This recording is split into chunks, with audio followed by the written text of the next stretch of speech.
भक्तामृत स्तोत्र की चर्चा पिछले 15 दिनों से लगभग चल रही है और आज हम यहाँ सागर नगर में इसी भक्तामृत स्तोत्र की चर्चा को कुछ और आगे बढ़ा रहे हैं। बड़ा अद्भुत काव्य है, बड़ी अद्भुत भक्ति है, लेकिन जो कम भक्त लोग हैं, मतलब भक्ति जिनकी कम है, ऐसे लोग इसके यथार्थ स्वरूप को न समझकर अपनी मिथ्या मान्यता का पोषण करते रहते हैं। यह भक्तामृत स्तोत्र बहुत निर्मल परिणामों से लिखा गया, अपने उपयोग की एकाग्रता के लिए लिखा गया। किसी प्रकार के संकटों की इसमें कोई बात की नहीं गई कि मेरा ऐसा संकट दूर कर दो भगवान, लेकिन फिर भी 48 के 48 काव्यों के साथ कुछ न कुछ ऐसी बातों को जोड़ा जा रहा है वर्तमान में, जिनसे ऐसा लगता है कि इस श्लोक को पढ़ेंगे तो ये तकलीफ दूर हो जाएगी, इस श्लोक को पढ़ेंगे तो ये तकलीफ दूर हो जाएगी। कोई पैसा दिलाने वाला है, कोई परिवार की शांति वाला है, कोई तबीयत ठीक करने वाला है, कोई परिवार की कलह मिटाने वाला है, कोई बिजनेस बढ़ाने वाला है, किसी से धन संपत्ति मिलती है, किसी से घुटनों का दर्द भी सही होता होगा, किसी से कमर का दर्द मिटता होगा। पता नहीं, मुझे तो मालूम नहीं है, लेकिन सास बहू के झगड़े भी मिटते होंगे किसी से, देवरानी जिठानी के झगड़े मिटते होंगे। बोले इस श्लोक का पाठ करो, जाप करो, इससे ये मिट जाएगा। भैया ये सब मिटता है या नहीं मिटता है ये तो मुझे नहीं पता, लेकिन जन्म जरा मरण का रोग जरूर मिटता है। माने इससे वो रोग मिटता है जो सब रोगों की जड़ है, वो मिथ्यात्व रोग जरूर मिटता है, वो अज्ञान अंधकार जरूर मिटता है। अब आप छोटी मोटी बीमारियों की बात करो, अरे बड़ी बड़ी बीमारियां इससे दूर हो जाती है। बोले बड़ी बीमारियां कौन सी है? जन्म जरा मृत्यु रोग विनाशनाय, संसार ताप विनाशनाय, ये जो बीमारियां हैं बड़ी बीमारियां, मोह अंधकार विनाशनाय, काम बाण विध्वंसनाय, ये बीमारियां इससे दूर हो जाती है। ये कुछ अद्भुत भक्ति काव्य है, इसमें कुछ अद्भुत स्वरूप की चर्चा की है और आदिनाथ भगवान की सिर्फ और सिर्फ भक्ति की है, स्तुति की है। इन बातों को बहुत गहराई से देखना चाहिए। इस बारे में एक ही बात कहना चाहता हूं, आप किसी और की सुनो या नहीं, मेरी भी मत सुनो। क्या मानतुंगाचार्य देव की तो सुनो जिन्होंने लिखा है। वो क्या कह रहे? मानतुंगाचार्य देव ने आखिर इस स्तोत्र की रचना क्यों की? कि साहब इसमें क्या है, ताले तोड़ने के लिए की थी। समाज में तो यही प्रसिद्ध है, यही प्रचलित है बात। भैया ताले तोड़ने के लिए तो नहीं की होगी। और मैंने पहले प्रवचन में चर्चा की थी, आप में से बहुत सारे लोगों ने सुना है, जिन्होंने नहीं सुना वो भी सुन लेना। हजारों हजारों लोगों ने उसका लाभ लिया है और उसमें चर्चा ऐसी की मैंने, एक पॉइंट कहता हूं, किसी व्यक्ति को यदि जेल में डाल दिया गया हो और वो जेल के ताले तोड़ करके निकले तो वो कानूनी तौर पर अपराधी है। क्या भैया?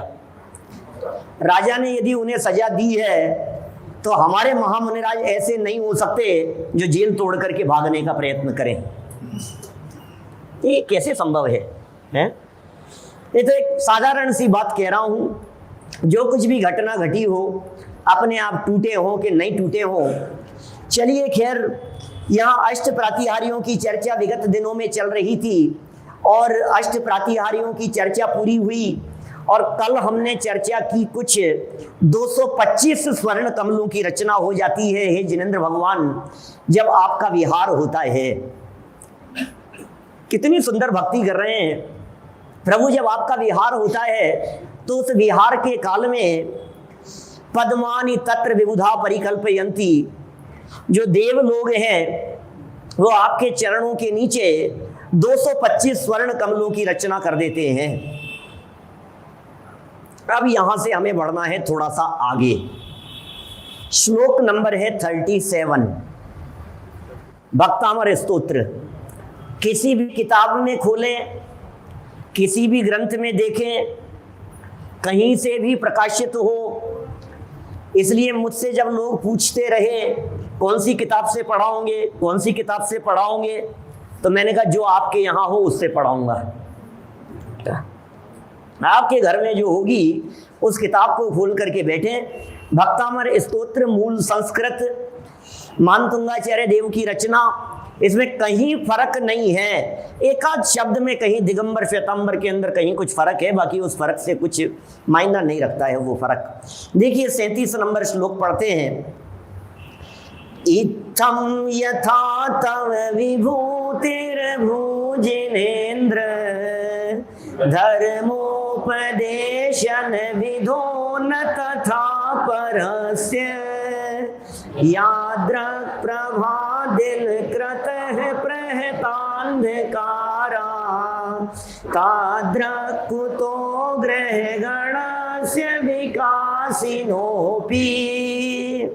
ऐसा स्तोत्र है, जन जन को याद है।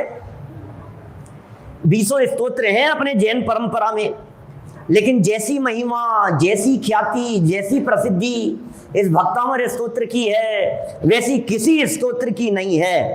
अब क्यों है इसकी महिमा? अब देखो आप किस लिए है, अब ताले तोड़ने की वजह से समझ रहे हैं लोग तो क्या? अरे ऐसा नहीं है। देखो क्या कह रहे हैं, बड़ा गजब की बात यहाँ कह दी है, क्या गजब की महिमा बतलाई है। इत्थम यथा, इत्थम इस प्रकार, इत्थम माने इस प्रकार। किस प्रकार? बोले जिस प्रकार हमने पहले स्तुति की है आपकी 36 नंबर के श्लोक तक, जैसी स्तुति की है हे भगवान, जैसी आपकी विभूति बतलाई है, जैसा आपका वैभव बतलाया है, जैसा आपका गुणानुवाद किया है, जैसी आपकी महिमा का बखान करके बतलाया है। इत्थम इस प्रकार, यथा माने जैसी, इत्थम यथा जैसी विभूति, तव मतलब आपकी विभूति, भूत जिनेन्द्र अभूत हुई थी, जिनेन्द्र हे जिनेन्द्र देव। भक्तामर स्तोत्र खोल करके बैठेंगे तो श्लोक का अर्थ बराबर ख्याल में आएगा। पिछले नहीं पढ़े हो कोई लिंक नहीं है, नया शुरू है यहां से। ऐसा नहीं है कि साहब अब तक नहीं सुने तो आप कैसे सुनेंगे, कैसे सब समझ में आएगा। इसलिए सब अपने मोबाइल में खोल करके बैठ सकते हैं, किताबें लेकर के खोल करके बैठ सकते हैं, पूजन की पुस्तकों में खोल करके बैठ सकते हैं। इत्थम माने इस प्रकार, यथा माने जैसी, तव मतलब आपकी विभूति, हे भगवान इस प्रकार जैसी आपकी विभूति अभूत हुई थी हे जिनेन्द्र। कब? धर्मोपदेशन विधो, धर्मोपदेश के काल में। हे प्रभु, जब आपका धर्मोपदेश चल रहा था, उस धर्मोपदेश के काल में जैसी आपकी विभूति हुई थी, न तथा परस्य वैसी दूसरे की नहीं हो सकती है। न माने नहीं, तथा माने वैसी, यथा माने जैसी, तथा माने वैसी, न परस्य दूसरे की नहीं हो सकती। क्या गजब की बात कह रहे हैं। शुरू से इस प्रकार की बातें कह करके आ रहे हैं, हे जिनेन्द्र भगवान, आप जैसा परमात्मा इस धरती पर दूसरा कोई नहीं है। जैसा आपका वैभव है वैसा वैभव दुनिया में किसी का नहीं दिखाई दे सकता है। इस दुनिया में भले ही चमत्कारों को नमस्कार किया जाता हो, लेकिन जैसे चमत्कार है ऋषभ देव भगवान आपके समव शरण में और आपके धर्मोपदेश के काल में दिखाई देते हैं, वैसे चमत्कार इस धरती पे दूसरे नहीं हो सकते। क्या चमत्कारों की बात करें। अरे जब आपको केवल ज्ञान की प्राप्ति हो गई तब तो आपका आकाश मार्ग से गमन होने लगा, समव शरण की रचना हो गई, नेत्रों की पलकें नहीं झपकती थी, शरीर की परछाई नहीं पड़ती थी, 100 इंद्र आपके चरणों में आकर के माथा रगड़ते थे। हम क्या बात बतलाएं उस वैभव की और उस महिमा की। लेकिन जब तीर्थंकर कर्म प्रकृति की सहयोगी प्रकृतियां थी तो गर्भ में आने के 6 महीने पहले से ही रत्नों की बरसात होने लगी। अभी तीर्थंकर प्रकृति का उदय 13वें गुण स्थान में आता है। ये किसका उदय? अभी तीर्थंकर नहीं है, अभी तीर्थंकरत्व के साथ वाली प्रकृतियां क्या चमत्कार दिखते हैं। दुनिया में यदि कहीं उत्कृष्ट चमत्कार देखने हो तो तीर्थंकर परमात्माओं के जीवन को देख लो जरा, क्या कैसे चमत्कार होते। जब आप कदम बढ़ाते हैं तो 225 स्वर्ण कमलों की रचना कर दी जाती है। कैसे होती है 225 स्वर्ण कमलों की रचना, कल बतलाया था यद्यपि मैंने विस्तार से।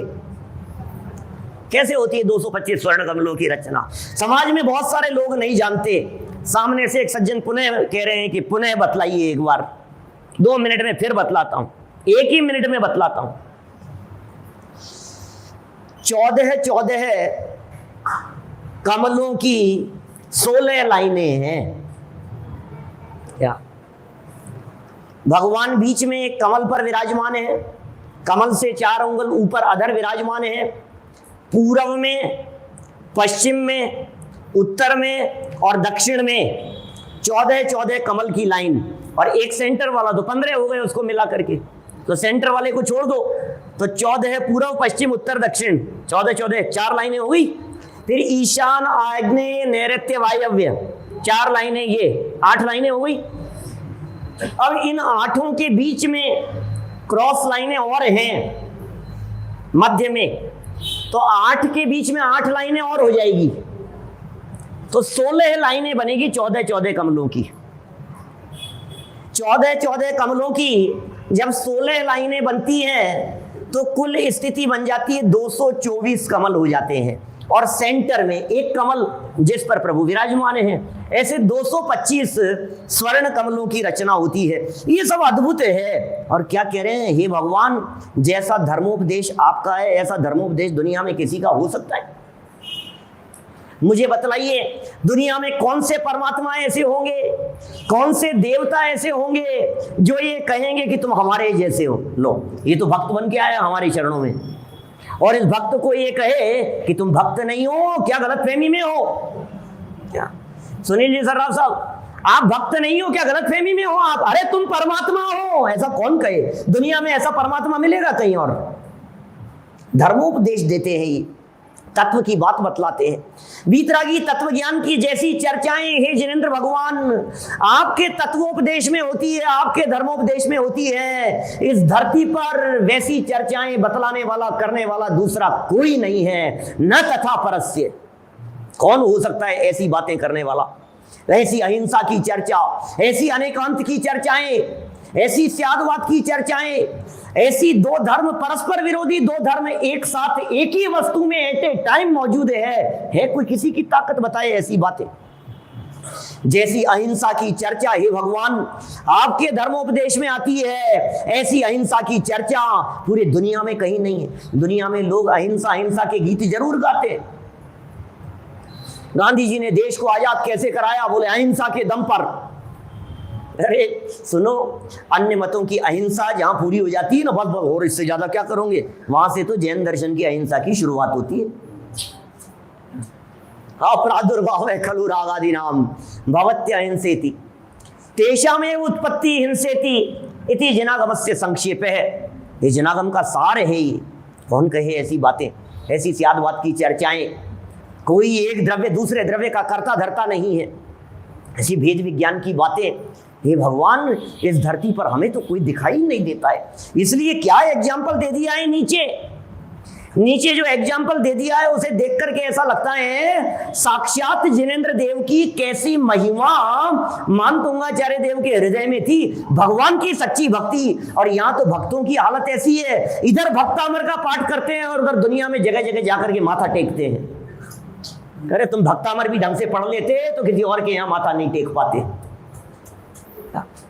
सच में देखना आप जरा, दुनिया में जो भक्तामर पर श्रद्धा रखते हैं, जिन्हें भक्तामर पर भरोसा है, वो दुनिया के किसी दूसरे देवी देवता के आगे जाकर के अपना माथा नहीं टेक सकता है। भक्तामर स्तोत्र कह रहा है, अब तुम्हें भक्तामर की श्रद्धा तो है नहीं, तो किसी के भी चले जाओ आप। कोई रागी द्वेषी, अरे वीतरागता ही पूज्य है। राग भाव में धर्म मानना जिन मत में, जिनेंद्र भगवान के मत में ऐसे मिथ्यात्व कहकर के पुकारा है। कहाँ राग को स्थान है? यहाँ तो वीतरागता की चर्चाएं हैं, यहाँ तो अभेद रत्नत्रय की चर्चाएं, रत्नत्रय धर्म है। अहिंसा धर्म है। राग भाव की उत्पत्ति होना ये हिंसा है, ये अधर्म है, ये पाप है। राग भाव को अच्छा मानना, शुभ भाव को अच्छा मानना, पुण्य भाव को श्रेष्ठ समझना ये अधर्म है। ऐसी बातें धर्मोपदेशन विधो। क्या धर्मोपदेश है? धर्म का उपदेश देने वाले सबकी बातें तो सबकी अच्छी होती है भाई साहब। दुनिया में कोई बाबा जो टीवी चैनल पर खड़े होकर के बोलते हैं वो कोई गलत बात नहीं कहते हैं क्या? हम भी बोलते हैं रोजाना रात को 10 बजे पारस टीवी पर क्या, लेकिन जितने बोलते हैं किसी भी चैनल पर कोई गलत नहीं कहेगा। मेरे पिताजी साहब एक बात कहते हैं हमारे, तो कहते हैं बेटा जो भी उपदेश देगा उसका उपदेश सुनने में तो अच्छा ही लगेगा, क्योंकि वो हिंसा का उपदेश नहीं देगा, झूठ बोलने को बुराई बतलाएगा, चोरी करने को खराबी कहेगा, कुशील व्यभिचार आदि को खोटा ही कहेगा। दुनिया में कोई उपदेशदाता ऐसा थोड़ी ना कहेगा हिंसा करो, झूठ बोलो, चोरी करना चाहिए। तो उपदेश में तो सब ऐसी ही बात कहेंगे, पाप मत करो, गुस्सा मत करो, हिंसा मत करो, पाप कषाय मत करो, घमंड मत करो। दुनिया के सब कोई भी हो, किसी भी वस्त्रधारी हो और किसी भी प्रकार का वेश धारण किए हुए हो, कोई व्यक्ति पाप का उपदेश नहीं देता, लेकिन धर्म का उपदेश कौन दे रहा है? हे ऋषभ देव प्रभु, आपकी ऐसी महिमा आती है समूह शरण में बैठकर 100 इंद्रों की हाजिरी में, गणधरों की उपस्थिति में, 84 गणधर थे ऋषभ देव स्वामी के, उनकी उपस्थिति में जैसा आपने धर्मोपदेश दिया न तथा वैसा नहीं है परस्य किसी दूसरे का। दृष्टांत दिया नीचे की 2 पंक्तियों में, याद्रक प्रभा दिन कृत है प्रहतांधकारा ताद्रक तो ग्रह गणस्य विकासिनो। आपको यदि भक्तामर की कुछ पंक्तियां याद है तो साथ साथ में बोल सकते हैं, गुनगुना सकते हैं। जरा इन लाइनों को देखो। अरे कहां याद्रक माने जैसी, प्रभा माने रोशनी, कहां तो सूर्य दिन कृत है, दिन करने वाला, दिन को करने वाले सूर्य का कैसा चमक है, कैसा प्रकाश है, कैसी रोशनी है। कहां तो एक तरफ सूर्य और दूसरी तरफ ग्रह गणस्य विकासिनोपी। एक तरफ सूर्य का प्रकाश है और दूसरी तरफ ये ग्रह नक्षत्र तारे। और तारे बहुत तेज चमक रहा है, बहुत तेज चमक रहा है। कितना तेज चमकेगा? सूर्य की बराबरी कर सकता है? 66,975 कोड़ा कोड़ी तारे एक चंद्रमा के परिवार में। कितने तारे? 66,975 कोड़ा कोड़ी एक चंद्रमा के परिवार में, 88 ग्रह, 28 नक्षत्र, और ये सब मिलकर के प्रकाश करने के तैयार हो गए। और चंद्रमा भी, एक चंद्रमा के परिवार में एक सूर्य, 88 ग्रह, 28 नक्षत्र, 66,975 कोड़ा कोड़ी तारे हैं। और सूर्य को छोड़ करके सब एक साथ अपना जोर लगा रहे हैं प्रकाशमान प्रकाश फैलाने के लिए। उसके बावजूद भी कह रहे हैं जैसा सूर्य दिनकृत है प्रहत अंधकारा, जैसा सूर्य दिन करने वाला है, जैसा सूर्य अंधकार को दूर करने वाला है, जैसा सूर्य अंधकार को विनष्ट करने वाला है, ताद्रक कुतो वैसा कहां है। ताद्रिक वैसा, कुतो माने कहां है। ग्रह गणस्य ग्रहों के समूह का, विकासिनोपी विकासित होते हुए भी। ओह, क्या कहना चाह रहे हैं प्रभु, ऐसी स्तुति कर रहे हैं। हे भगवान, आप जैसा सूर्य एक बार उदित हो गया, ये कैसा सूर्य है ये? एक बार केवल ज्ञान रूपी सूर्य उदित हो जाता है तो अज्ञान अंधकार इस तरह नष्ट होता है कि फिर वो अनंत काल में दोबारा कभी प्रकट नहीं होता वो अंधकार। ऐसा है दुनिया में कहीं? ऐसा प्रकाश कहां दिखाई देगा? कि कैसी गजब गजब की बातें कही है। ऐसी जैसी विभूति आपकी दिखाई देती है, जैसा आपका वैभव दिखाई देता है। कैसे वैभव की बात कर रहे हैं? आपका अंतरंग वैभव जैसा आपके पास में, जैसे आप अनंत चतुष्टय से संपन्न हैं, जैसा आपका बहिरंग वैभव समव शरण आदि विभूति दिखाई देती है, वैसी इस धरती पे किसी और की नहीं हो सकती है। जैसे आपके 34 अतिशय दिखाई देते हैं, जन्म के अतिशय, केवल ज्ञान के अतिशय, देवकृत अतिशय अष्ट प्रातिहार्य, जैसे आपके बतलाए, जैसे छत्र दिखता है, चमर दिखता है, भावमंडल दिखते हैं, जैसी आपकी दिव्य ध्वनि और दिव्य वाणी होती है, ऐसी वाणी किसी और की नहीं हो सकती है। हे भगवान, आपका जो धर्मोपदेश है वो सच में सर्वोदयी है, सर्व जीवों के लिए कल्याणकारी है, सर्व जीवों के लिए हितकारी है। ऐसा उपदेश न तथा नहीं ही है। आप बता दो किसी और का दिखता हो तो बोलो। विषय कषाय रूपी अज्ञान अंधकार को दूर करने वाली किसी और की वाणी हो तो बताओ। देखो भैया, साधारण जगत के जीवों के लिए, साधारण उपदेशदाता जीवों के लिए ये तारों और ग्रह गणों की उपमा दे रहे हैं। अभी बाकी तो अंधेरे में ही है, बाकी की तो क्या बात करें। ये जो विद्वान लोग व्याख्या कर रहे हैं, अरे ज्ञानी धर्मात्मा सम्यक दृष्टियों के माध्यम से भी कुछ प्रभावना हो रही हो, पंचम गुणस्थानवर्ती और छठे सातवें गुणस्थानवर्ती के माध्यम से भी हो रही हो, वो भी कैसी है प्रभावना? बोले टिमटिमाते हुए तारों जैसी है, अंधकार को दूर करने में समर्थ नहीं है। तो बड़ा अद्भुत ये श्लोक था जिसकी अपन ने यहाँ चर्चा की। आगे बढ़ेंगे, इससे पहले इसका कोई शब्द नहीं समझ में आया हो। इत्थम यथा, इस प्रकार की जैसी, तव विभूति है, आपकी विभूति, अभूत विभूति विसर्ग आएगा और आ निकलेगा वहां, अशोक जी साहब, अभूत हुई थी, हे जिनेंद्र भगवान जैसी हुई थी धर्मोपदेशन विधो, धर्मोपदेश के काल में, न तथा परस्य, वैसी दूसरे की नहीं होती है। ताद्रक, याद्रक एग्जाम्पल दे रहे हैं नीचे। याद्रक माने जैसी, चौथी लाइन में कह दिया ताद्रक माने वैसी, प्रभा माने रोशनी, दिन कृत है सूर्य की, प्रहित नष्ट कर देने वाली, अंधकारा अंधकार को, ताद्रक कुतो वैसी कहाँ है, ग्रह गणस्य, ग्रहों के समूह की, विकासिनोपी, विकासित होने पर भी वैसा नहीं हो सकता है।